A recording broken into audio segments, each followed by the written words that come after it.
네,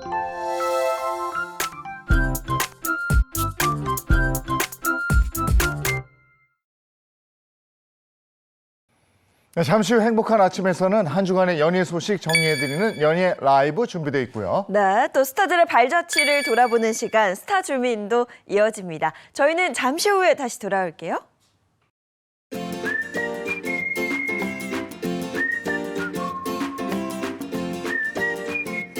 안녕하십니까. 행복한 아침 이재용입니다. 안녕하세요, 장예인입니다. 오늘은 3월 13일 수요일이고요.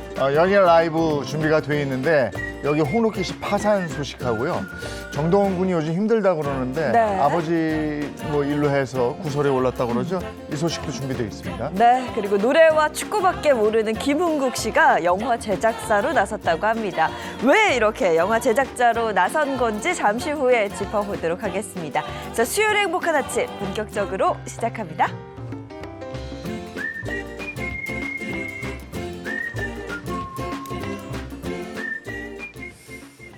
네, 화제 이슈를 발빠르게 전해드리는 모닝 브리핑부터 시작하겠습니다. 김성환 시사평론가와 함께합니다. 어서 오세요. 네, 안녕하세요. 네, 첫 번째 이슈부터 전해주시죠. 부산의 한 초등학생이 학교 폭력을 호소하다가 극단적인 선택을 한 사실이 뒤늦게 알려졌습니다. 지난해 10월 6학년 A양이 놀이터에서 친구와 싸우고 8분 뒤 아파트에 올라가서 극단적인 선택을 했다고 하는데요. 유족은 싸웠던 친구가 포함된 또래로부터 1년 동안 학교 폭력을 당한 것이 원인이라고 주장하고 있습니다. 야, 그러니까 싸웠다. 고일만 있었던 게 아니죠. 네. 1년 동안 무슨 일이 있었다는 건데 정말 화나는 일인데 1년 동안 어떤 일이 있었다는 겁니까? A양 유족의 말에 따르면은요, 숨진 학생은 5학년 때부터 따돌림을 당하는 등 학교 폭력에 시달렸다고 하는데요. 유서에 가해자로 추정되는 아이들의 이름을 직접 적어뒀다고 합니다. 그러니까 유족은 아이가 숨진 직후에 학교폭력심의위원회에 가해 학생 2명을 신고했지만 사실관계 확인이 어렵다는 이유로 판단을 유보했다고 합니다. 이 부분에 대해서도 상당히 좀 억울해하고 있는데요. 유족은 아이가 이상한 행동을 보이는 것을 눈치채고 병원에 다녔는데 치료에 전념하느라 학폭위에 제대로 신고하지 못했다. 이 딸의 억울함을 밝혀내야 한다. 이렇게 호소를 하고 있는 상황입니다. 이 가해자로 지목된 학생 가운데 일부가 지금 이 사건이 벌어지고 난 다음에 다른 학교로 전학을 갔다고 하거든요. 그래서 이것 때문에 또 처벌을 못하는 거 아니냐 이런 얘기가 나오는데요. 현재 경찰이 이 A양의 사인을 파악하기 위해 국가수에 시신 부검을 의뢰하는 등 지금 수사에 나선 상황입니다. 네, 하루빨리 진실이 밝혀졌으면 좋겠습니다. 그런데 이 사건뿐만 아니라 어린 학생들의 그 학교폭력 피해 사례가 점점 더 늘고 있다고요. 예, 요즘 정서적 학대다 이런 얘기들도 많이 하잖아요. 2020년부터 2022년까지 3년 동안 전국 청소년 상담복지센터 상담 현황에 따르면요. 전체 내담자 수가 2020년 1,200여 명이었는데 2022년 1,600여 명으로 한 35%가량 늘어났다고 합니다. 네. 특히 초등학생 상담이 급증했다고 하는데요. 2020년 200여 명 남짓이었는데 3년 만에 한 420여 명으로 2배가량 늘어났다고 합니다. 그러니까 전체 학교폭력 피해 사례가 늘어나는 동시에 학교폭력 피해 연령도 낮아지고 있다 이렇게 볼 수 있는데요. 물론 학교폭력에 대해서 그만큼 민감해졌다 이렇게 또 볼 수 있지만 초등학생으로 학교폭력이 연령대가 내려가면서 점점 심각해지고 있는 것만은 사실인 것 같습니다. 이게 누구를 이겨야 된다고 배워서 그런 것 같아요. 네. 누구를 도와야 된다고 배우면 저런 일이 일어나겠습니까? 근본적인 뭔가 교육의 혁신이 이루어지지 않으면 계속 되풀이될 것 같습니다. 다음 이슈 전해주시죠. 네, 코로나19 사태로 형편이 어려워져서 불가피하게 신용불량자가 된 분들이 적지 않은데요. 이 정부가 2천만 원 이하 금액을 연체한 약 300만 명에 대해 신용 회복을 해주기로 했습니다. 실제로 연체 기록을 삭제해주는 신용 회복 지원 조치는 어제부터 시행에 들어갔다고 합니다. 그러면 어떤 조건으로 몇 명에게 혜택을 보게 되는 거죠? 2021년 9월 1일부터 올해 1월 31일까지 2천만 원 이하의 소액 연체가 발생한 사람이 지원 대상입니다. 단 오는 5월 말까지 연체 금액을 전액 상환을 해야 한다고 합니다. 이럴 경우에 개인은 약 300만 명, 개인 사업자는 31만 명이 혜택을 볼 것으로 보이는데요. 이미 연체 금액을 상환한 사람들도 있거든요. 이 개인 264만 명과 사업자 17만 5천 명은 별도의 신청 없이도 연체 기록을 삭제해 준다고 합니다. 네, 이렇게 신용 사면이 될 경우 실질적인 금융 생활에는 어떤 변화가 있을까요? 아무래도 가장 큰 변화는요. 제1금융권에서 대출을 받게 된다는 거예요. 이게 연체 기록이 남게 되면은 아무것도 할 수 없잖아요. 네. 금융생활이. 그러니까 그러면은 추가로 대출을 받을 수가 없게 되면 가게가 더 어려워지는 악순환에 빠지게 되는 건데요. 그러니까 이렇게 될 경우에 연체 금액을 상환한 264만 명의 신용평점이 37점 올라가게 되는데요. 혹시 신용카드 쓰시거나 뭐 할 때 대출 받으실 때 내 신용평점이 몇 점인지 확인해 보신 적 잘 있으세요? 모르겠어요. 요즘은 이렇게 뭐 가끔- 은행 어플리케이션에 네. 뜨기도 하던데. 확인해 보라고. 맞아요, 맞아요. 네, 그거 저도- 잘못 누르면 또 떨어질까 봐. 그렇죠. 너무 자주 하면은 떨어진다 그래요. 네, 실제로. 네. 그렇긴 한데 저도 한번 확인해 본 적이 있어요. 그러면 제가 전체 나이대 한 50대다, 60대다 그러면 그중에 신용 점수가 한 몇 퍼센트가 되는지 상위 몇 퍼센트가 되는지도 알 수 있어요. 네. 한번 확인해 보시면 어떨까 싶은데요. 이렇게 되면 37점이 올라가게 되면 한 15만 명은 신용카드 발급을 받을 수 있게 된다고 하고요. 26만 명은 신규 대출도 가능해진다고 합니다. 그럼 이 밖에 또 달라지는 점은 뭐가 있습니까? 가장 무서운 게 연체 기록이 남는다는 거예요. 이거 걱정되시는 분도 굉장히 많을 이게 거예요. 금융 전과예요. 맞아요, 맞아요. 연체 맞습니다. 기록이. 예. 신용불량자였던 사람이야 이 기록이 남게 되면 일종의 주원고시가 예. 되거든요. 근데 이 기록을 삭제해 주는 게 굉장히 중요한데 한국 신용정보원 기록에 1년만 기록이 일단 남게 되고요. 성실하게 대출을 상환하면 기록을 아예 지워준다고 합니다. 5만 명가량 정도가 이 혜택을 보게 될 것으로 전망하고 있습니다. 네. 앞으로 상시적인 이 신용 사면이 이루어질까요? 어떻게 보세요? 그러면 좋겠다 생각하시는 분들이 있을 것 같은데요. 일단 금융위원회는 상시적인 사면에 대해서는 선을 긋고 있습니다. 왜냐하면 코로나19 사태 같은 아주 비정상적인 상황을 감안해서 취한 조처라는 건데요. 그러니까 성실하게 대출금을 상환하는 분들이 굉장히 많잖아요. 그럼 대출금 열심히 갚으면 나만 바보가 되는 건가? 이렇게 생각하시는 네, 분들도 그럴 수 있잖아요. 있죠. 예. 네. 이게 일종의 역차별이 발생할 예, 수 있게 되는 거거든요. 그런 면에서 아주 지극히 제한적인 조치다. 이런 점을 정부는 설명하고 있습니다. 근데 돈 필요한데 어디 가서 돈 융통할 데가 없으면 그냥 세상이 꽉 막힌 것 같은 느낌 들어요. 예. 자, 다음 이슈 전해주시죠. 제주도 대변인실에 월급 60만 원을 받는 가상인간 아나운서가 입사해서 화제가 되고 있습니다. 이름이 제이나라고 하는데요. 네. 인공지능 기술이 빠른 속도로 발전하면서 이제는 공공기관 정책 뉴스를 알리는 아나운서도 인공지능 몫이 되고 있는 겁니다. 내 이런 날이 올 줄 알았는데. 그러니까요. 우려했던 사태가. 네. 이름이 뭐라고요? 제이나. 제이나? 뭐 뜻이 예. 있나요? 예. 제주뉴스 AI의 그 영문 알파벳 앞글자를 따서 제이나라고 부른다고 하는데요. 두 분은 굉장히 위협적인 존재로 아이고, 받아들이시고 있는 것 큰일 같은데요. 났네요. 네. 이 제이나는 이달 초부터 정책 영상 뉴스를 맡아서 제주도민들에게 알리는 역할을 맡고 있다고 합니다. 뭐 인공지능이라고 해서 자기 마음대로 뉴스를 전하면 또 큰일 나잖아요. 정책 뉴스인데. 사람인데? 앞으로 어머, 오직 어머. 공익을 위해 그렇죠. 예, 제주도의 인공지능. 주요 정책을 소개해 요즘 드릴 저 정도 기술은 예정인데요. 얼마든지 됩니다. 많은 인공지능으로. 관심 부탁드립니다. 근데 자기 마음대로 막 뉴스를 제주만의 역사와 검색해가지고 문화를 알릴 수는 담은 없는 거잖아요. 네. 그래서 대본을 입력을 해준다 그래요. 어떻게 하는지 읽는지. 그럼 음성 출력이 되는 방식으로 작동하게 되고요. 아나운서의 의상이나 간단한 손 모양도 바꿔줄 수가 있다고 합니다. 그 제주도청이 왜 그랬지? 왜 AI 아나운서를 쓰죠?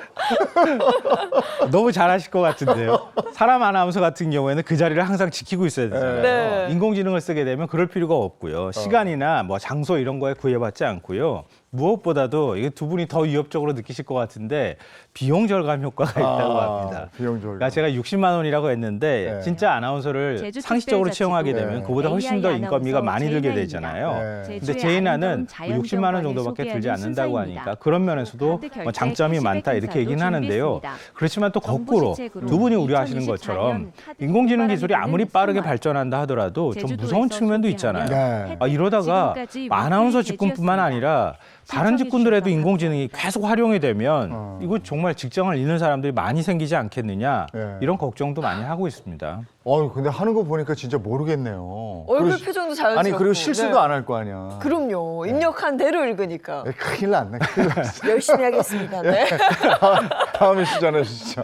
여름 해수욕장에 다녀보신 분들은 아시겠지만 이게 파라솔 빌려보신 분들이 있을 거예요. 네. 너무 비싸다. 맞아. 이거 파가지다. 네. 어떻게 이렇게 비싸게 받나. 이래서 파라솔은 못 타고 뭐 사용 못 하고 그 옆에 이렇게 끼워가지고 있으셨던 기억이 그것도 있어요. 뭐라 그래요, 그러면? 예. 저리 가라고 막 그렇게 맞아요. 얘기를 하는데요. 예, 해운대 파라솔 대여 업체들이 2달 동안 그러니까 여름 성수기에 파라솔을 운영하고 12억 원 이상을 번다고 합니다. 야. 어마어마한 수익이 나는 건데요. 그래서 해운대구가 투명성과 공공성을 높이는 방식으로 운영단체 선정 기준을 바꾸겠다 이렇게 밝혔습니다. 2달간 12억이면 정말 대단한데 네. 구체적으로 한번 들어볼까요? 그러니까 해운대구는 2000년부터 10개 봉사단체에 파라솔 대여 업무를 맡겨왔다고 하는데요. 각 단체가 거둔 평균 수익은 7천만 원에서 한 1억 원 정도로 단기간 목돈을 벌 수 있다 보니까 운영업자 선정 과정에서부터 잡음이 끊이질 않았다고 합니다.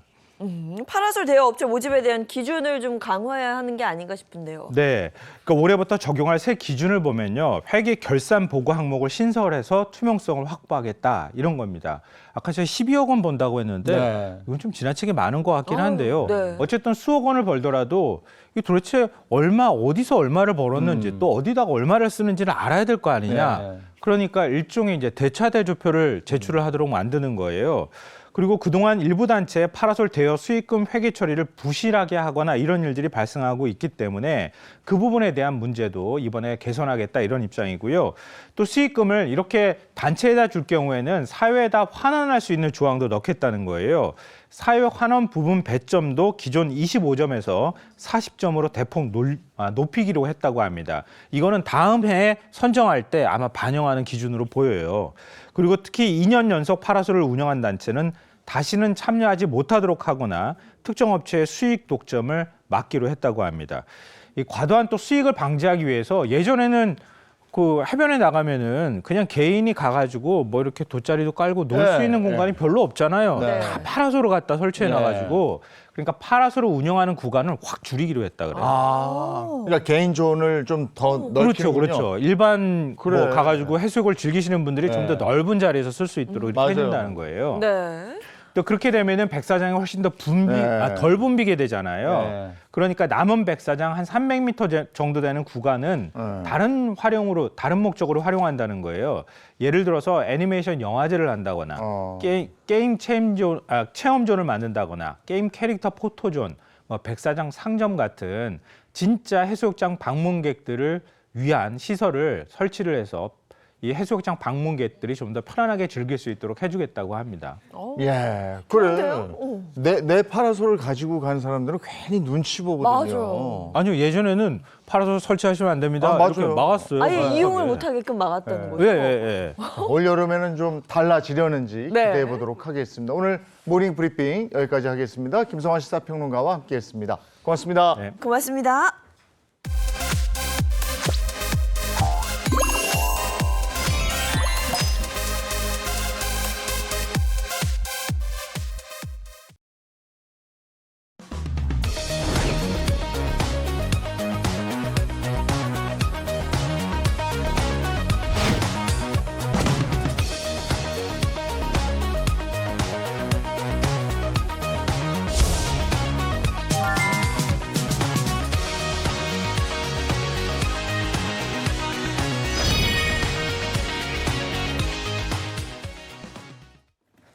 네, 한 주간의 연예계 소식 연예 라이브 시작하겠습니다. 네, 오늘도 든든하게 수요일 아침을 이끌어줄 세 분 소개합니다. 인사 먼저 부탁드릴게요. 네, 안녕하세요. 행복한 아침에 행복 비타민 개그우먼 박은영입니다.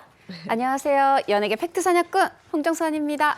안녕하세요. 자칭 특종 여신 미남 전문 기자 최정아입니다. 네, 세 분 반갑습니다. 자, 은영 씨, 오늘 연예 라이브 첫 번째 소식은요? 네, 연예라이브 첫 번째 소식은 임금 체불 그리고 파산입니다. 웨딩 사업가로 활동을 하고 있었던 방송인 홍록기 씨가요. 그동안 운영해오던 이 웨딩 사업체 경영난 거기에다가 직원들의 임금 체불을 또 극복하지 못하고 결국엔 개인 파산했다는 소식입니다. 아니 홍록기 씨가 진 빚이 얼마길래 개인 파산 신청을 했다는 거예요?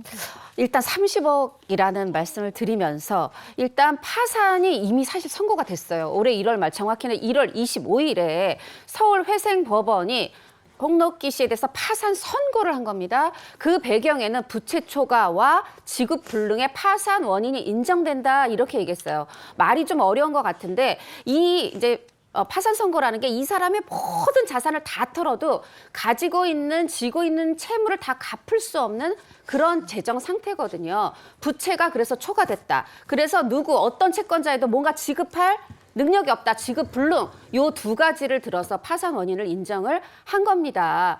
그런데 이게 사실 이제 조금 지난해 2월 정도부터 얘기가 거슬러 올라가는데 사실은 홍록기 씨가 지난해 2월에 개인 파생 신청을 했어요. 오늘 이제 차근차근 풀어가겠지만 그때 당시에 그래서 회생법원이 조사를 해봤더니 지난해 7월 기준 자산은 20억 원, 22억 원인데 채무가 30억 원이다 이렇게 본 겁니다. 근데 그때 바로 파산 선고가 되진 않았어요. 그 얘기는 이제 이 뒤에 풀어갈 텐데 그랬다가 안 받아들여졌다가 결국은 지난 1월 25일에 파산 선고가 된 겁니다. 이거에 대해서 바로 지난 8일에 홍록기 씨가 언론에서 이제 당연히 취재 들어갔죠. 얘기를 했습니다. 네, 말 그대로 파산 신청 맞습니다 했는데 엄밀히 말하면 파산 신청 맞습니다가 아니라 파산 맞습니다.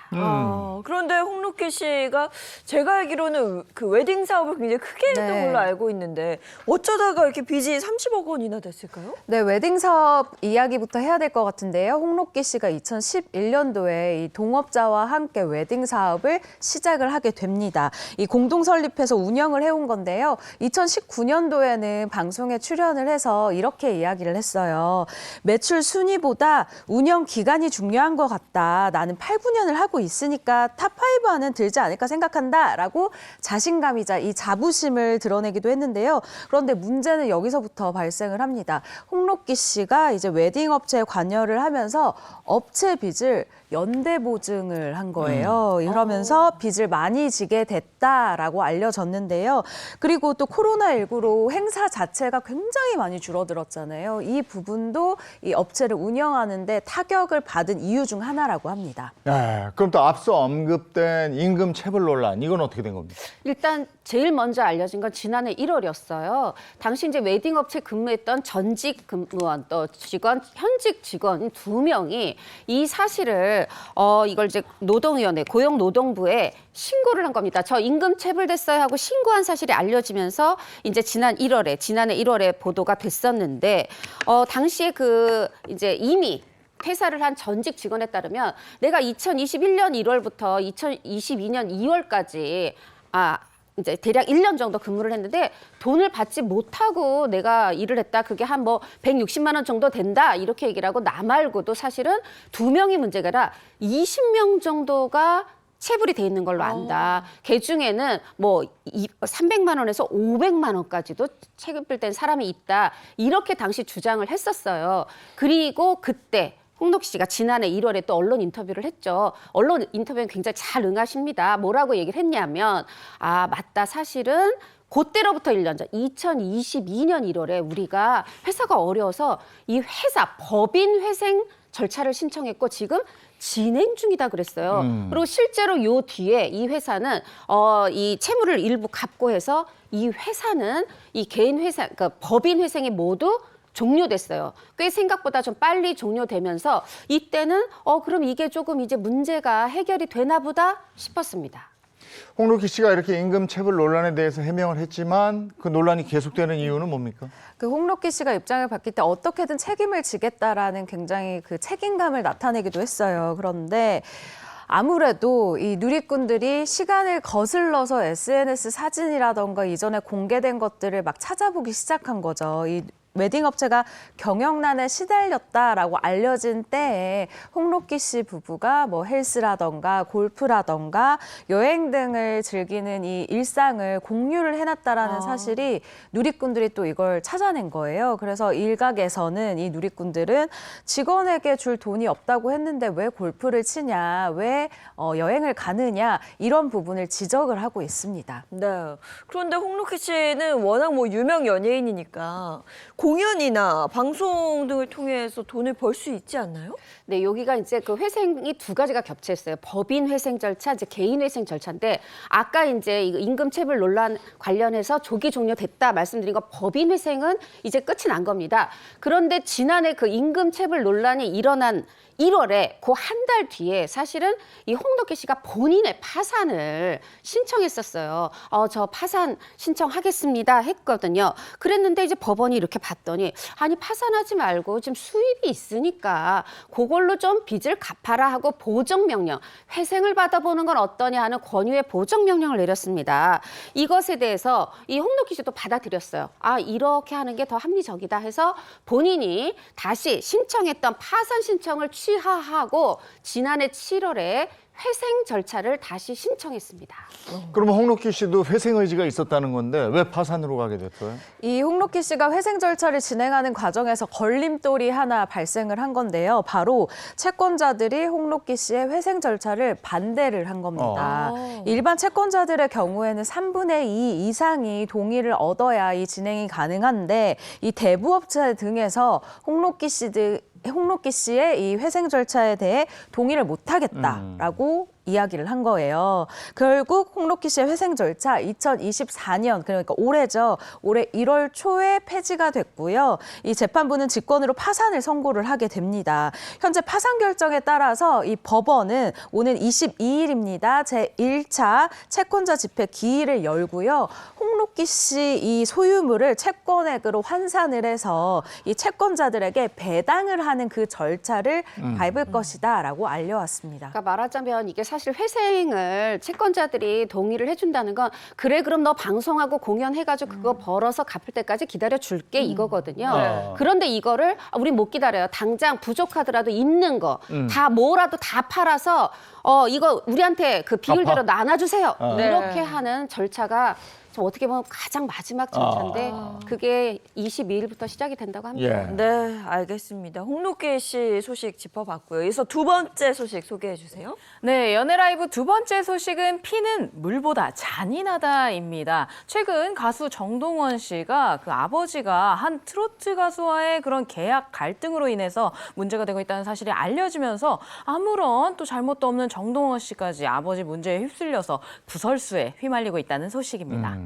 정동원 씨 아버지가 엔터테인먼트 사업을 합니까? 네, 트로트 가수 A 씨가 이 정동원 군의 아버지와 오랜 인연으로 이 소속사 계약을 맺었나 봐요. 그래서 이렇게 소속 가수와 엔터테인먼트 대표의 관계로 이제 지내고 있었는데 두 사람 사이에 갈등이 발생을 합니다. 근데 이 갈등의 발생 원인이 바로 소통 문제 때문이었다고 하는데요. 이에 A 씨가 이 정동원 군의 아버지와 계약 파기를 하기 위해서 연락을 했는데 연락을 받아야 계약 파기가 네. 되잖아요. 그런데 아무리 노력을 해도 연락이 닿지 않았다라고 이야기를 한 겁니다. 네, 연락이 닿지 않으면 애가 타죠. 트로트 가수 A 씨의 입장에서는 정말 오만 가지의 감정이 다 들었을 것 같습니다. 그렇죠. 그리고 딴에는 이제 정동원 씨 아버지다 하니까 나도 혹시 정동원 씨처럼 이렇게 좀 날개를 달고 비상할 수 있지 않을까 이렇게 큰 꿈을 가졌던 터라 그 꿈이 이루어지지 않았을 때 더 실망감이 컸을 겁니다. 아까 소통 문제라고 우리 최 기자께서 얘기를 하셨는데 그래서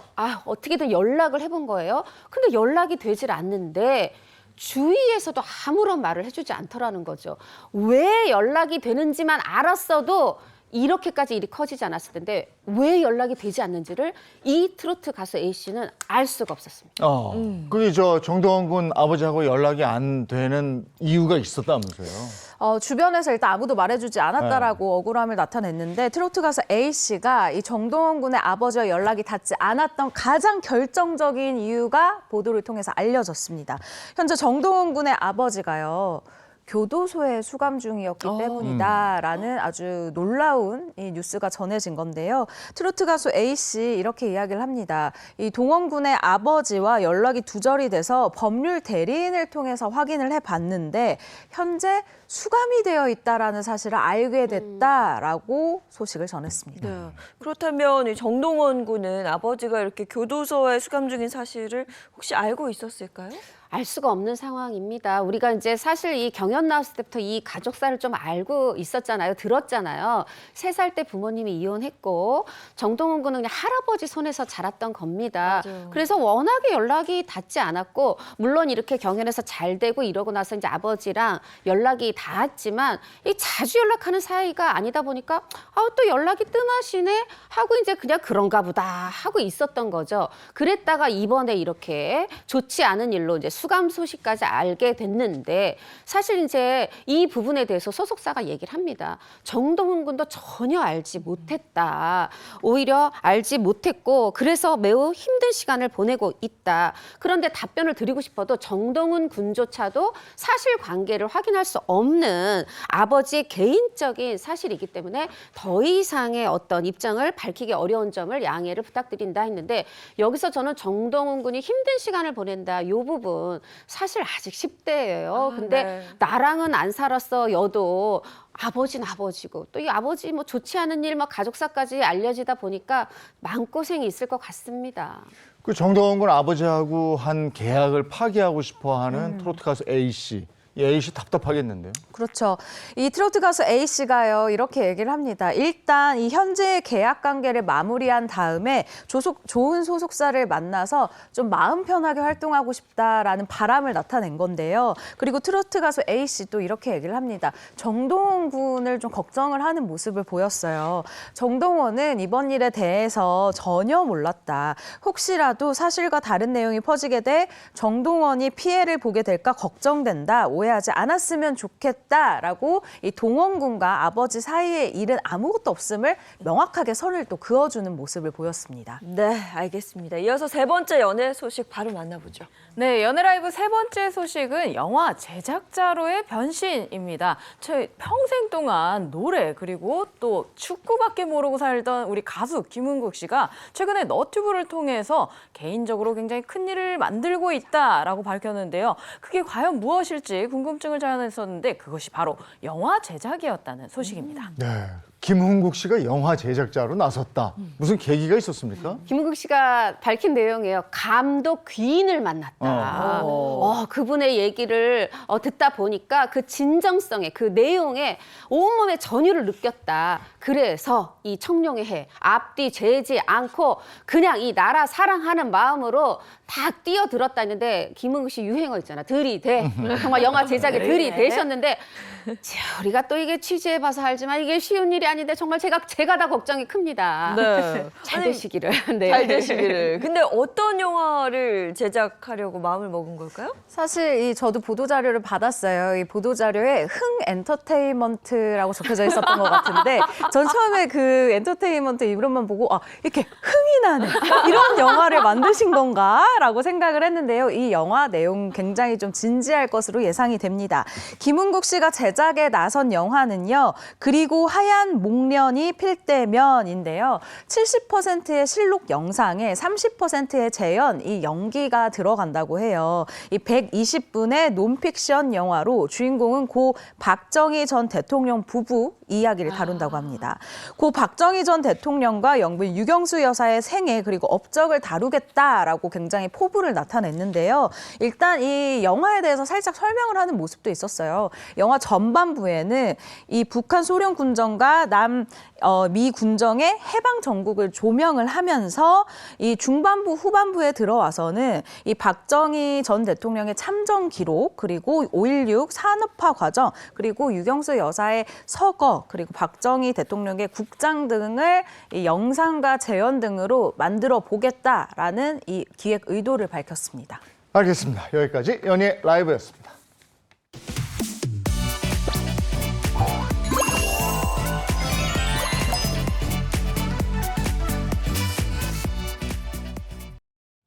이번엔 대한민국 대표 스타들이 걸어온 길을 되돌아보는 스타 주민 시간입니다. 네, 스타주민 오늘의 주제는요. 네, 스타주민 오늘 본격적인 주제를 또 소개하기 앞서서 저는 저기압일 때 무조건 고기 아파하는 그런 고기 러버인데요. 우리 두 MC분께 질문 하나 드리도록 하겠습니다. 두 MC분이 생각하는 고기 중에 최고의 고기 어떤 고기일까요? 뭐 저는 보통 그때 저 군대 최전방에서 먹었던 냉동 삼겹살.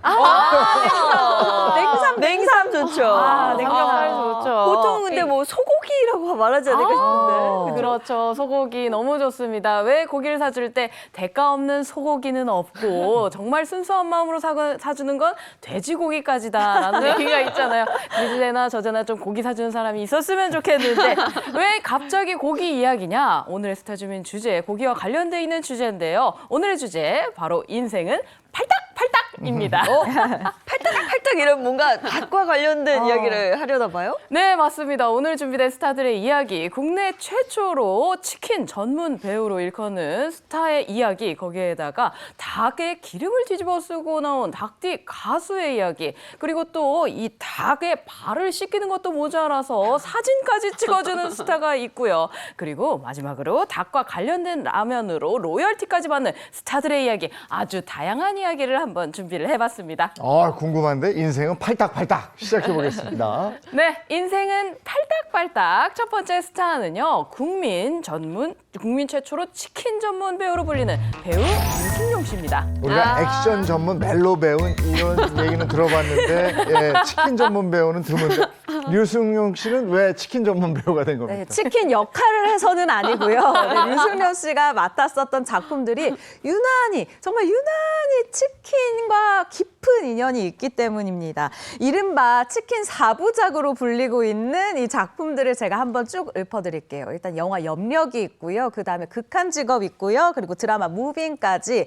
일단 이 세 작품에서는 치킨과 깊은 인연을 보여줬습니다. 여기에 류승룡이 출연하면 그리고 치킨과 함께 출연하면 이 작품 무조건 대박이 난다라고 이 공식을 쓰게 된 이 대망의 4부작. 이번에 올해 공개될 드라마 닭강정. 이 제목도 닭강정이죠. 이 닭강정까지 무려 4번째 이 치킨과 끈끈한 인연을 이어오고 있습니다. 네, 류승용 씨와 치킨의 인연이 흥미로운데 이 정도면 뭐 전생을 좀 의심해봐야 되는 게 아닌가 싶기도 하고요. 류승룡 씨와 닭의 전생의 관계까지 모르겠지만 사실 제가 지난해 부산 영화제에서 만났을 때 물어봤어요. 어떻게 하다가 이렇게 치킨과 이렇게 깊은 영향을 닭 중에서도 치킨과 갖게 된 것 같냐 했더니 무빙 때 얘기를 하더라고요. 사실 이제 무빙 제작진도 그 전 최 기자가 얘기한 그 극한 직업이 잘 되다 보니까 혹시 이제 같은 직업을 하면은 이렇게 흥행이 좀 잘 될까? 극한 직업처럼 이런 마음이 있었던 것 같고 본인은 또 그러나 다 현실적으로 따져봤대요. 그랬더니 많은 분들이 뭐 이렇게 은퇴하시거나 이렇게 됐을 때 좀 치킨집을 개업하시잖아요. 현실적으로 말이 된다 이런 생각이 들어서 확률적으로 없는 일이 아니라 본인이 또 한 번 이 치킨 튀기는 그 치킨집 사장님 직업을 받아들였다 이제 이렇게 얘기를 했는데요. 이런 사정이 이렇게 되다 보니 호까지 생겼어요. 조류 류승룡 선수. 그리고 별명도 있습니다. 조류계 아이돌. 제가 설경구 씨 지천명 아이돌은 들어봤는데 조류계 아이돌입니다. 조류 류승용 선생 괜찮다. 어울려요. 네? 그러면 그 첫 번째 인연부터 한번 짚어볼까요? 네, 류승룡 씨와 치킨이 이 때려야 뗄 수 없는 인연의 시작 바로 언급해드린 것처럼 영화 염력이 시작이었습니다. 이 영화 염력에서요, 류승룡 씨는 딸이 운영하는 치킨집에서 서빙을 한 아빠 역할이었어요. 이 본격적으로 치킨과 이 손을 딱 잡기 시작한 건데 영화 염력은요, 평범한 소시민이었던 가장에게 갑자기 초능력이 생기면서 벌어지는 일을 그린 작품이죠. 극중 류승룡 씨 이 염력을 사용해서 맥주를 서빙하는 장면, 이런 장면 등이 굉장히 뇌리에 남는 명장면으로 또 남아있기도 합니다. 네, 그리고 치킨 4부작 중에 두 번째 작품이죠. 극한 직업. 잊을 수 없습니다. 맞습니다. 정말 뗄래야 뗄 수가 없는데요. 이 해체 위기에 경찰 마약반이 이 범죄 조직을 소탕하기 위해서 치킨집 사장님으로 위장 창업을 했습니다. 그런데 웬걸 이 치킨집이 너무나 대박이 터뜨리자 낮에는 치킨 장사를 하고 또 밤에는 잠복 근무를 하는 그런 이중생활의 역할로 관객들을 많이 사로잡았었는데요. 거기에다가 형사와 치킨집 사장님 사이에 그 정체성 혼란을 느끼다가 내뱉은 대사 있죠. 지금까지 이런 맛은 없었다. 이것은 갈비인가 치킨인가. 이게 아주 국민 유행어가 되면서 많은 인기를 끌었습니다. 아니 극한 직업은 치킨이 또 다른 주인공이다 할 정도로 큰 비중을 차지하지 않습니까? 큰 비중을 차지하죠. 그런데 실제로 우리가 이렇게 영화 스크린에서 볼 때만 아니고 현장에서도 그랬다 그래요. 아니 우리가 먹을 수 있는 것도 아닌데 이 제작진도 참 대단하다 싶은 게 요 치킨의 맛을 구현하려고 굉장히 애를 썼다고. 이 왕갈비 치킨의 맛을 그 얘기를 드리면서 그럼 도대체 몇 마리쯤의 닭이 총동원됐을까? 요게 또 숫자로 나와 있더라고요. 6개월간 촬영하면서 우리가 거기에 메인 메뉴죠. 왕갈비 치킨. 요게 249마리 튀겨줬고, 네, 후라이드 치킨 106마리, 또 생닭도 88마리, 그 외에 또 다양한 치킨까지 합해가지고 총 468마리의 물론 오. 살아있는 닭은 아닙니다만 468마리의 닭이 출연하는 이런 경이로운 기록을 낳았고요. 아 근데 사실 아까 제가 맛 구현하려고 했었다고 했잖아요. 그래가지고 이제 그 잘하시는 분들 특히 이제 이게 유명한 경기도 어디에 가면 그 유명한 그 왕갈비 치킨 골목이 있잖아요. 그 업체들한테 요거 레시피 좀 공유해 주세요. 사정을 드렸지만 이 레시피 맛은 이 레시피는 정말 공개할 수 없다 해서 거절을 당했다고 그래요.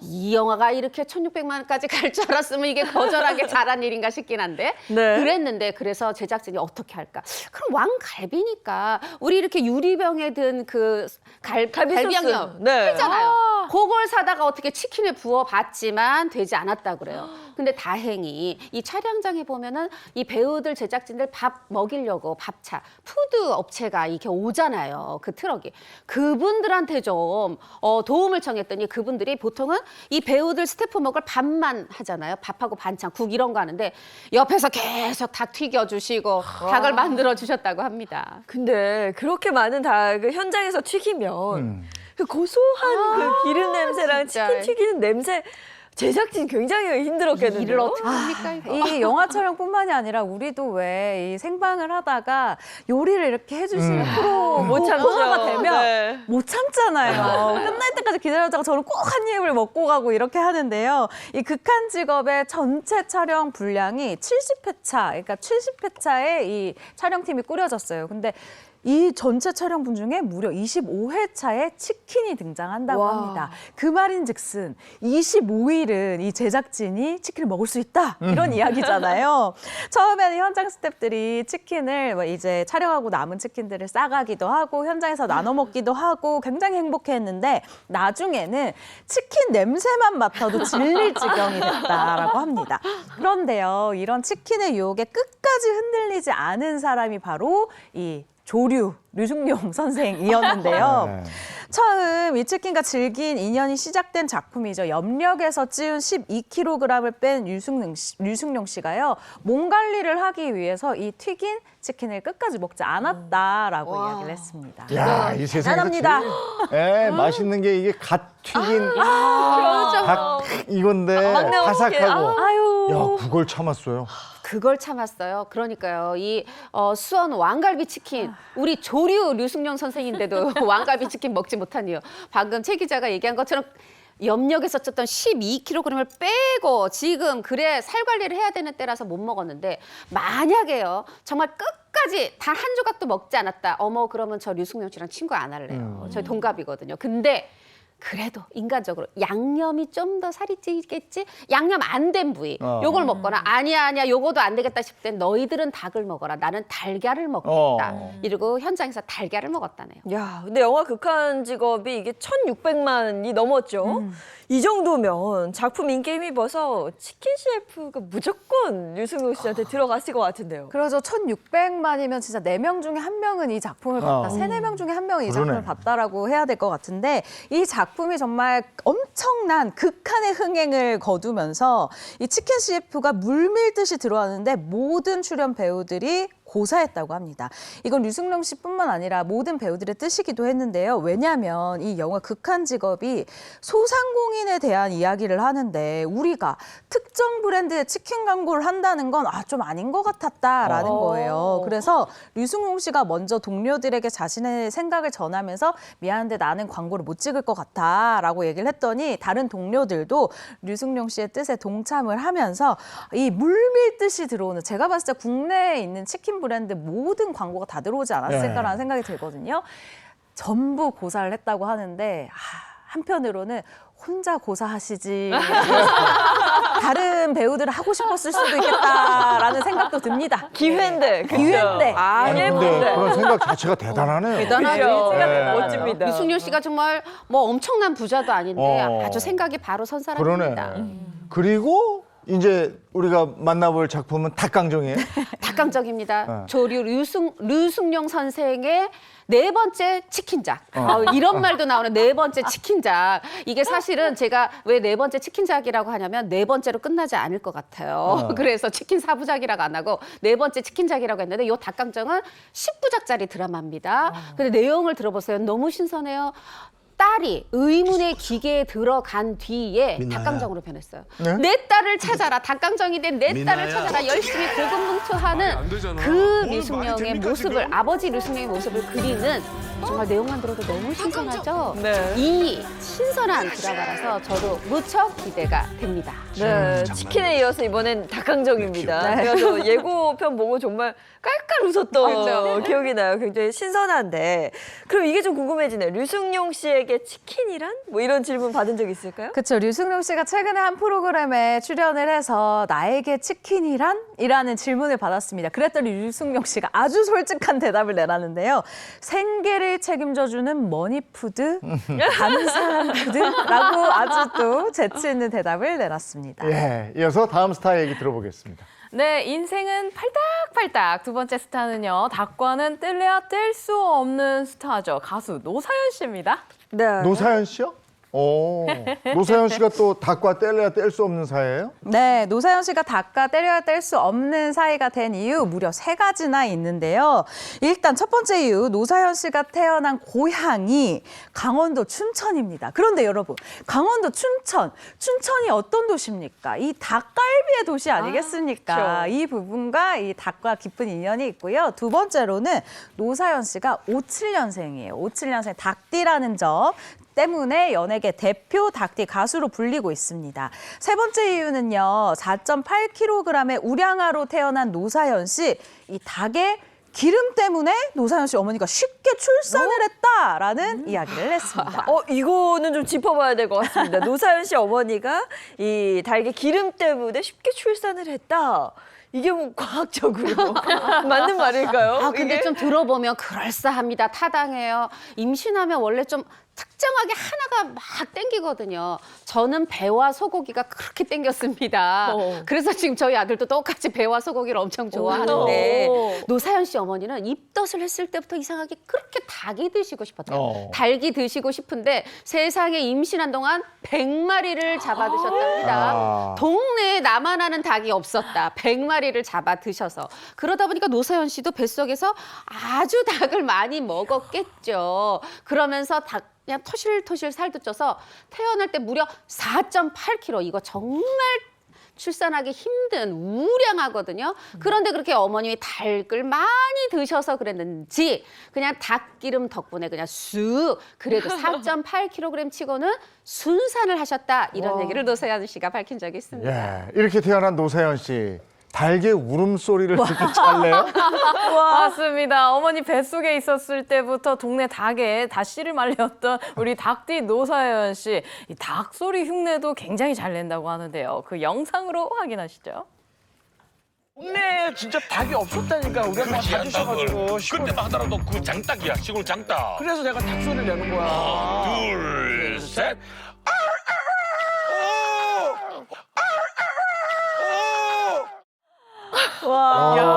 리얼한데. 아니 뭐 얼마나 네. 잘 따라하시겠어요? 봤는데 깜짝 놀랐습니다. 와, 근데 이미 어머니 뱃속에서부터 닭을 100마리를 먹었던 노사연 씨. 1인 1닭은 뭐 기본이겠죠, 당연히? 그렇습니다. 또 우리가 옆에서 본 사람의 가족의 이 증언이 우리가 믿을 만하잖아요. 배우 한상진 씨가 조카잖아요. 우리 이모 노사연 씨의 닭사락. 이거를 갖다가 닭을 얼마나 사랑하는지를 말을 해줬는데 아니 노사연 씨 집에 가면 닭이 100마리 정도 있다 그래요. 세상에. 아니 이게 지금 말이 됩니까? 그런데 이 옛날에 그렇다고 집에서 이렇게 튀겨 먹고 그랬을까 설마? 그건 아니고 식구들이요. 1인 1인 1삼계탕을 했대요. 그러다 보니까 아니 그럼 식구수가 뭐 5명, 6명이 하루에 닭이 5-6마리 필요한 거잖아요. 그러다 보니까 한 100마리 놓고 키우는 거죠. 옛날에만 그런 게 아니고요. 지금도 노사연 씨는 나의 건강을 지켜주는 보양식은 닭죽이 최고야. 이런 마음으로 늘 닭죽을 만들어서 냉동실에 넣어놓고 본인의 건강 관리에 힘쓰고 있다고 하네요.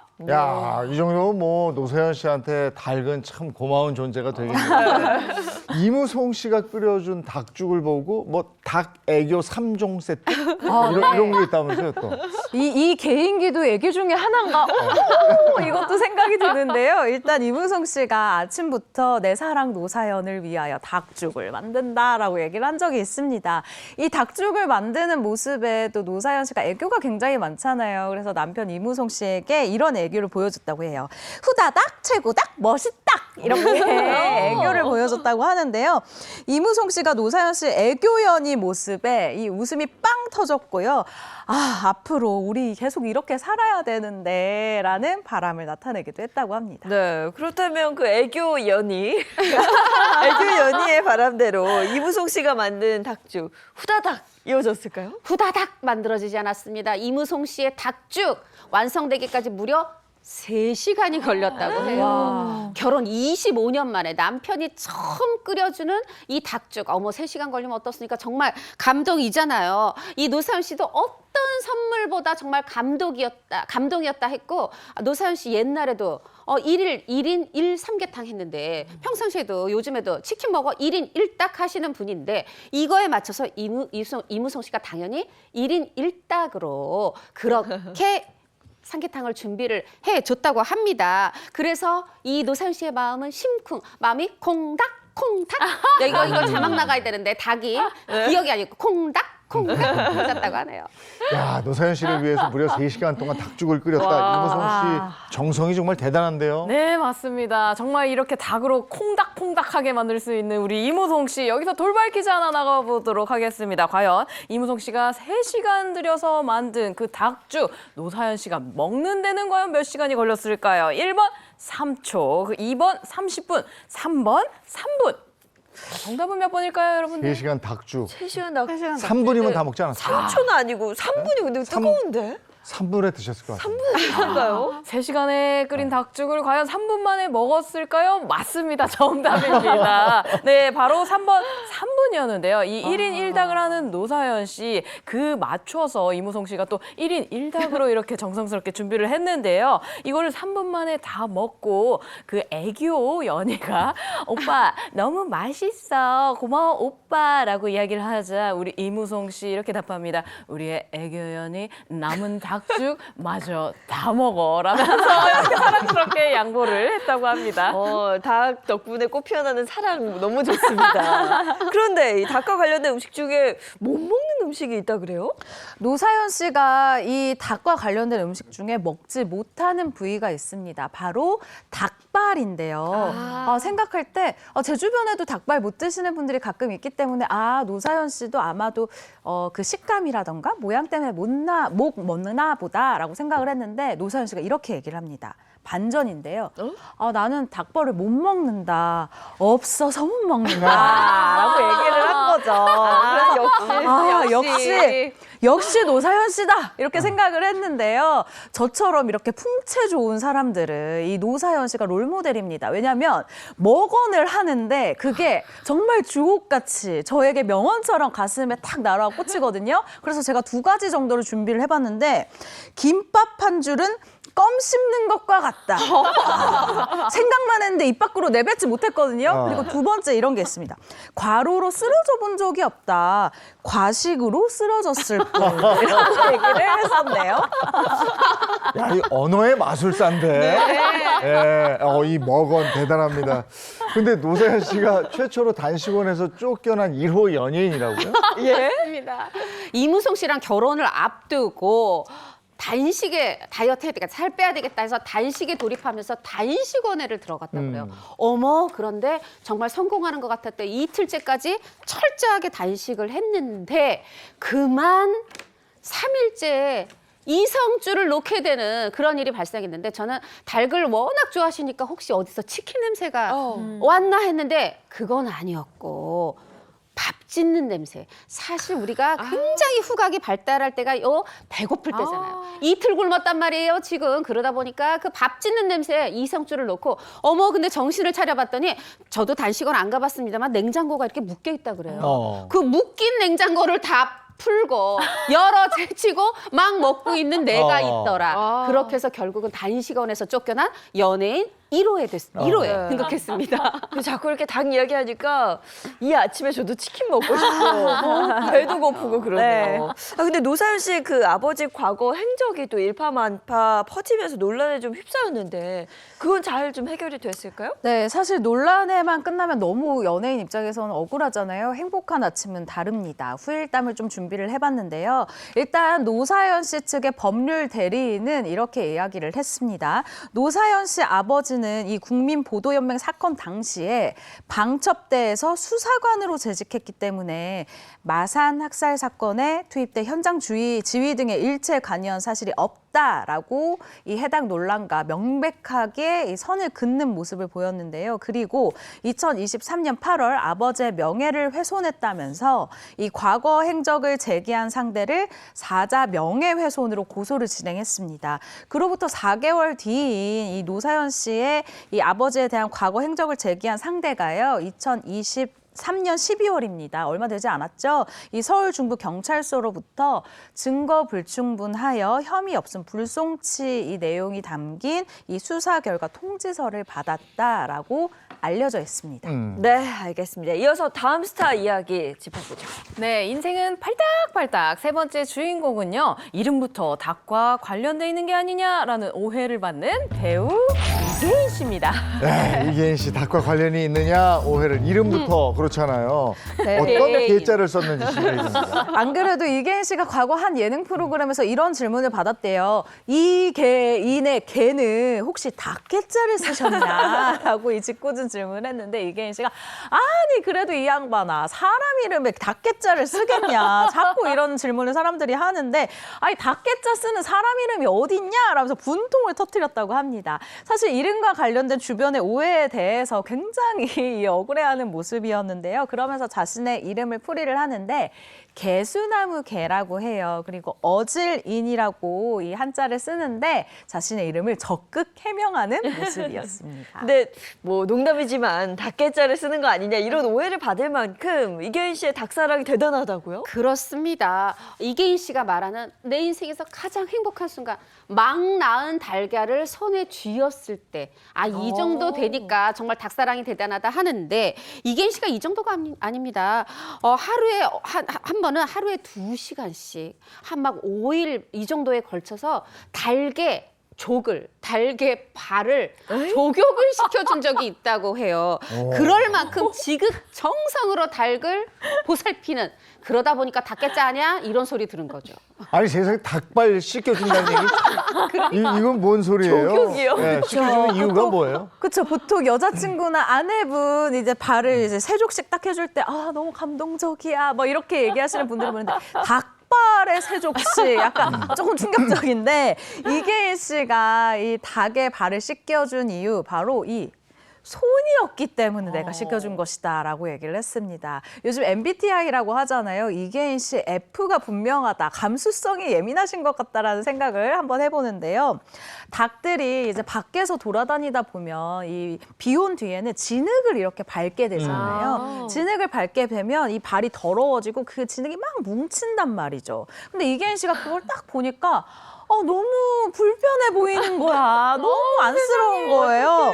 손이 없어서 얘들이 지들 발을 못 털어내는구나. 이게 너무 안타까워서 닭들을 다 모아가지고 한 번에 또 발을 2시간씩 조격을 시켜줬는데요. 5일 후에야 이 진흙이 다 떨어졌다고 합니다. 네. 근데 이렇게 사랑이 과하면 그 사랑을 받는 닭의 입장에서 조금 부담스러울 수 있거든요. 모르겠지만. 네, 닭의 입장에서 이렇게 발을 씻겨주는 게 굉장히 부담스러울 것 같은데 이렇게 애지중지하게 정성스럽게 이렇게 닭을 키우는 이유 닭은 우리 식구라고 생각을 또 한다고 합니다. 그렇게 닭과 모든 일상을 공유하고 닭과 또 본인의 식단까지 공유를 했었는데요. 이제 닭에게 밥, 콩나물, 소세지 이런 것들을 또 먹인 거예요. 그러다 보니까 이 닭이 또 비만에 닭 50마리가 비만에 걸렸던 일이 있었다고 합니다. 이계인 씨 닭사랑은 정말 따라올 사람이 없을 것 같은데 근데 언제부터 이렇게 닭에 푹 빠진 겁니까? 이계인 씨의 닭사랑이 시작된 거는 드라마 수사반장 때부터입니다. 사실 수사반장 나왔어? 수사관이었나? 아니고요. 사실 이계인 씨가 수사반장에서요. 무려 사형 30회, 무기징역 20회를 선고받을 만큼 굉장히 범죄자의 대명사였는데 어머 또 나왔네. 어머 또 나왔네. 이번에는 무슨 형을 받나. 요걸 또 챙겨보시는 열혈 팬들이 계셨고 그 팬들이 이계인 씨한테 닭을 선물을 해주셨다 그래요. 어머 나를 사랑하는 이 팬들이 선물해 주신 닭이다 보니까 그 닭에다가 이름을 하나하나 지어주면서 그렇게 키우면서 닭사랑이 시작됐다고 합니다. 근데 지금은 이름 짓기도 힘드실 것 같아요. 보니까 뭐 한두 마리 키우는 게 아닌 것 같은데요. 2018년도에 이계인 씨가 한 방송에서 이렇게 얘기를 했는데요. 어느 해에는 80마리였다가 또 어떤 해에는 70마리였다가 현재는 38마리를 키우고 있다라면서 취미로 키웠는데 점점 이 닭의 개체수가 늘어났다라고 얘기를 해요. 근데 이렇게 늘어나는 닭 개체수가 어떤 특정 날들을 기준으로 확 줄어드는 때가 있는데요. 그게 바로 복날이에요. 이 주변에서 이계인 씨가 닭을 정말 사랑으로 좋은 것 먹이고 막 다 발 세족식까지 해줄 정도로 애지중지 키우니까 저거는 그냥 먹기만 하면 몸이 건강해질 것 같다라는 소문이 연예계에 난 거예요. 그래서 복날이 되면 그렇게 이계인 씨의 닭을 가지러 찾아온다고 하는데요. 이계인 씨도 보통 아닙니다. 이 닭을요 떠나보내기 전에 닭 사진을 딱 찍는다고 해요. 그러니까 이 이야기를 들은 어떤 연예인이 이렇게 얘기를 하더라고요. 이거 닭 영정사진 아니냐라고 얘기를 하더라고요. 잡기 전에 찍는 거예요. 네. 닭은 그렇게 가고 그다음에 달걀도 또 많을 텐데 네. 가끔 예전에 왜 스튜디오에 방송할 때 보면 네. 이렇게 와서 잡숴봐. 오늘 아침 거야. 너무 좋은 것 같아요. 맞습니다. 이계인 씨 이렇게 애지중지하게 키운 닭이 낳은 그 달걀, 그 갓 낳은 따끈따끈한 달걀 이걸 또 팔지를 않고 그 보관을 하고 있다가 집에 놀러 온 지인분들한테 선물로 드린다고 합니다. 그 달걀을 선물 받은 그 독고 형제 씨. 아, 이계인 씨가 준 달걀, 시중에 파는 달걀과 다릅니다. 달걀과 달리 아주 작고 예뻐요. 이계인 씨가 나눠주는 달걀 최고예요! 라고 극찬을 한 적이 있습니다. 네. 그런데 이계인 씨의 이 달걀 선물을 받고 눈물을 흘린 분이 있었어요? 또 한 분이 있는데 심지어 이제 눈물까지 흘리셨다 했잖아요. 김혜자 씨. 김혜자 씨 이제 전원일기에서 함께 했던 그런 인연이 있죠. 김혜자 씨가 이계인 씨의 달걀을 받고 눈물을 흘린 사연은 지난해 9월에 공개가 됐어요. 김혜자 씨가 웬만해서 예능 안 나오시는데 예능에서 얘기를 하신 겁니다. 어느 날 이렇게 이계인이 맨날 이렇게 복서 흉내, 복싱하고 막 이렇게 그러더니 어느 날 달걀을 선물했다. 근데 그걸 보고 이 사람이 이렇게 변했구나 했다가 아니다. 변한 게 아니라 원래 저 사람은 저런 모습이구나. 저게 본성이구나. 이렇게 생각을 했다는 겁니다. 말하자면 뭔가 거친 신용을 하고 인생에 대해서 반항하는 그런 시기가 있었을 뿐이지 이렇게 달걀을 전해주는 저게 저 사람의 저희의 본성이구나 이렇게 생각했다 얘기를 했고 요날 방송에 또 이계인 씨가 나왔었거든요. 또 오랜만에 만나서 예전에 제가 고마웠어요 하면서 눈물을 또 흘리는 그런 또 우리 사나이의 모습을 보인 적이 있죠. 당시 이계인 씨가 힘들었을 때 그 김현자 씨를 비롯해서 전원일기 가족분들이 많이 힘이 됐던 모양이더라고요. 맞습니다. 이계인 씨가 드라마 전원일기를 찍던 중에 이제 그만두기도 하고 여러 가지 우여곡절이 있었다고 하는데요. 그 중에서도 사기 결혼으로 인한 이혼의 아픔이 있었을 때는 정말 이 전원일기 식구들이 큰 힘이 됐었다라고 얘기를 합니다. 누구한테 하소연을 할 수도 없었는데 이 전원일기에서 김혜자 씨, 김수미 씨, 고두심 씨를 붙잡고 인생 선배들한테 얘기를 하니까 뭔가 해답도 나오고 마음의 위로를 따뜻하게 받았다라는 거예요.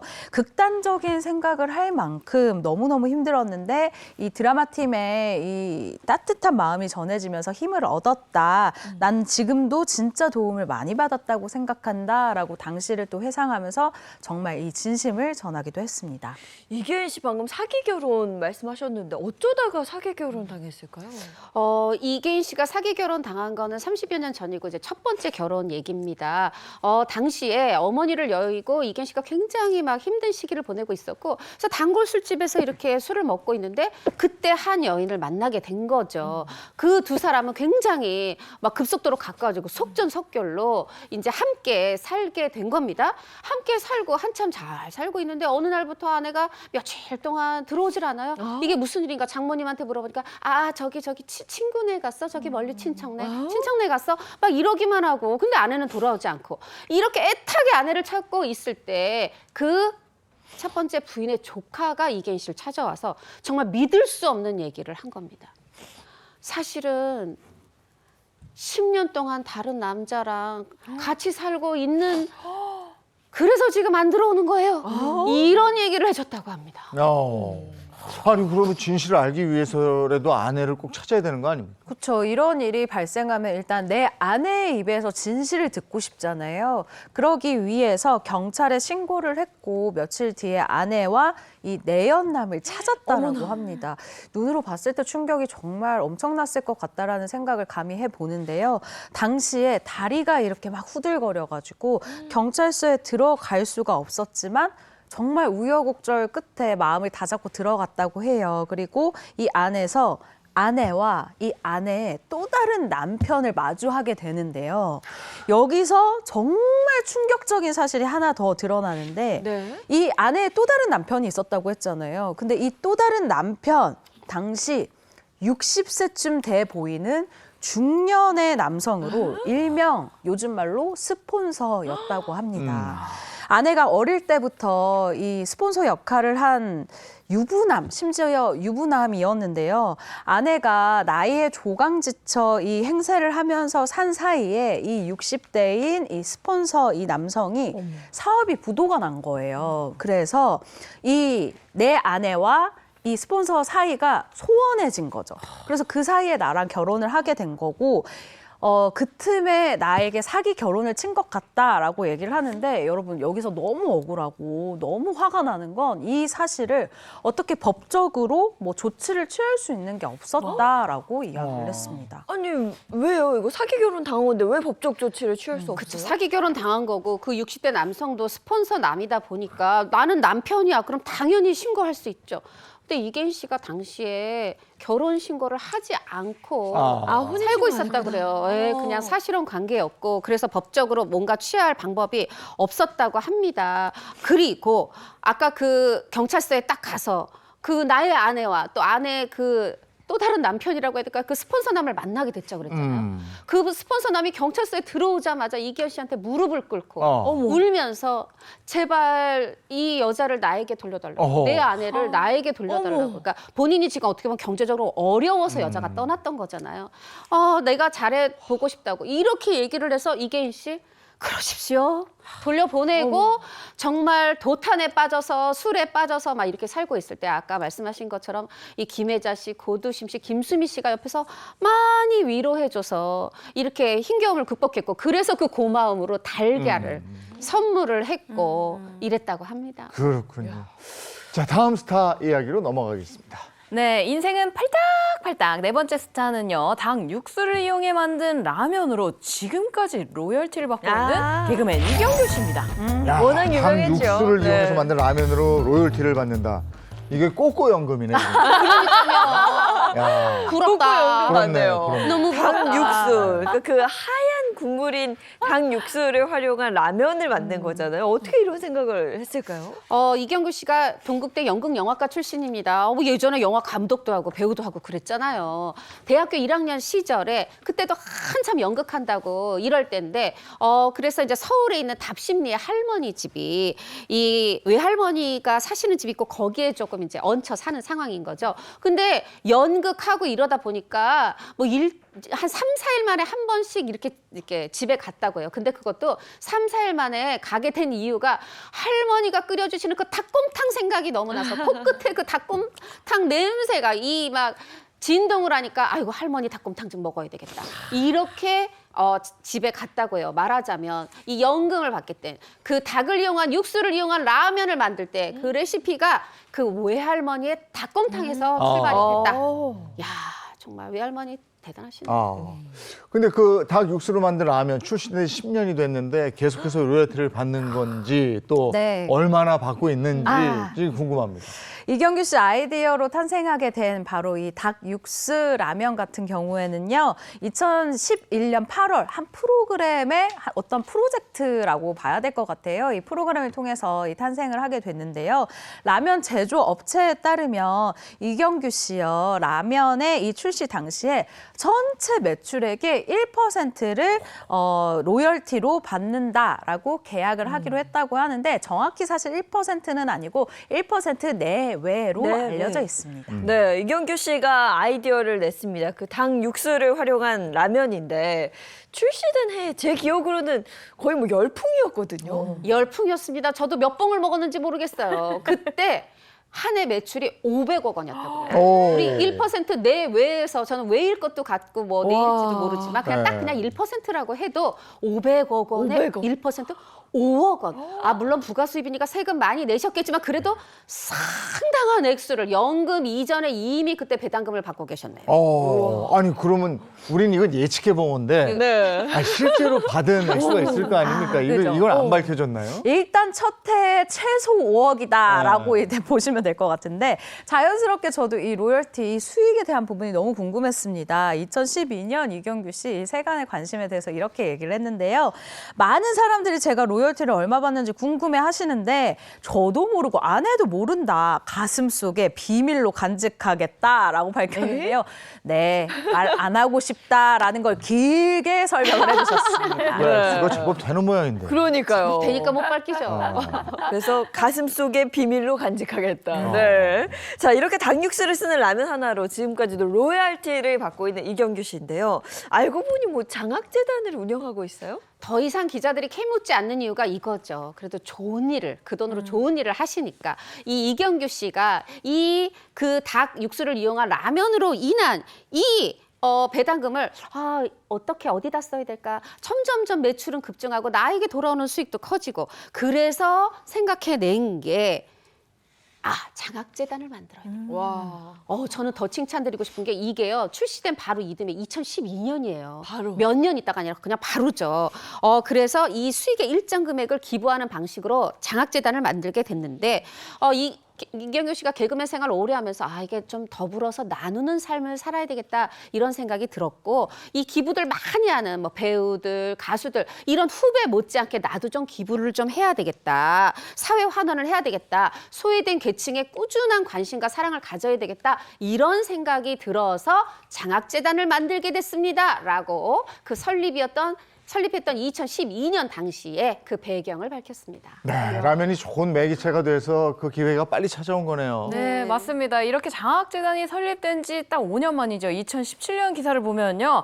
총 4억 1천만 원의 장학금이 전달이 됐는데요. 자그마치 440명의 혜택을 받았다고 보도된 바 있습니다. 와, 그렇군요. 자, 이렇게 해서 저희가 닭과 관련된 네. 다양한 이야기를 나누고 있는데 요즘 이경규 씨는 어떻게 지내고 있어요? 이경규 씨, 요즘 정말 잘 나가는 영화 아시죠? 파묘. 어? 와, 그 파묘하고 또 여기에 또 이렇게 숟가락 얹으십니까? 근데 미리 얹은 거니까 용서하겠습니다. 뭐냐면 최민식 씨가요 또 이 동국대 연극영화과 두 기수 아래 후배예요. 대학교 때부터 이경규 씨가 이게 눈망울이 초롱초롱하고 훈남이고 연기 잘하는 게 잘 될 것 같아. 미리 친해둬야지. 해서 친해뒀고 그렇게 해서 최민식 씨 얘기입니다. 제가 오라면 오고 가라면 가고 정말 온갖 수발 다 든 선배가 이경규 선배입니다 했는데 수발만 받은 게 아니라 드라마 카지노 때도 보냈고요.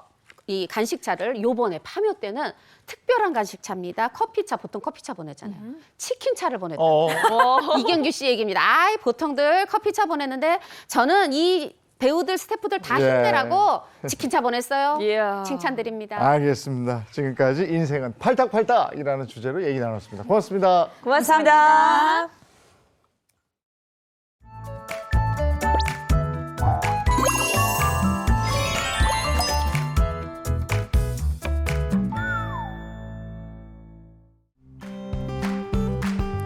안녕하세요. 마지연입니다. 어제 내린 비로 지면이 습해진 상태입니다. 현재 내륙을 중심으로 안개가 짙게 껴있고요. 200m 앞이 보이지 않을 정도로 시야가 답답합니다. 출근길 교통안전에 유의하시기 바랍니다. 오늘 아침은 어제보다 조금 쌀쌀했는데요. 영하권으로 떨어진 곳도 있어서 도로 살얼음을 주의하셔야겠고요. 한낮에는 기온이 크게 오르겠습니다. 서울은 12도, 강릉과 대구는 15도가 예상됩니다. 동해안은 대기가 점점 건조해지고 있습니다. 산불 등 화재 예방에 유의해 주시고요. 또 중부지방은 밤에 공기가 탁하겠습니다. 호흡기 관리 잘해 주시기 바랍니다. 오늘 중부에서는 바람도 강하게 불 텐데요. 순간 풍속 초속 15m 이상, 산간은 20m 이상이 되겠습니다. 안전사고 발생하지 않도록 유의하시기 바랍니다. 당분간은 대체로 맑은 날들이 계속되겠습니다. 날도 따뜻해서 바깥 산책 많이 하실 텐데요. 환절기 큰 일교차 기억하셔서 아침 저녁으로는 외투 챙겨주시기 바랍니다. 지금까지 날씨였습니다. 일기예보 보면 날이 풀렸다고 하는데 네. 그래도 스물스물 추워요. 저는 어젯밤에 네. 좀 춥더라고요. 그래도 이번 주는 주 후반으로 갈수록 날이 차차 네, 기온이 오른다고 하니까요. 야외 활동 계획하실 때 기상 정보 잘 확인하셔야겠습니다. 좋은 하루 보내시고요. 저희는 내일 아침 7시 30분에 돌아올게요. 행복한 아침, 행복한 하루 되십시오. 고맙습니다. 고맙습니다.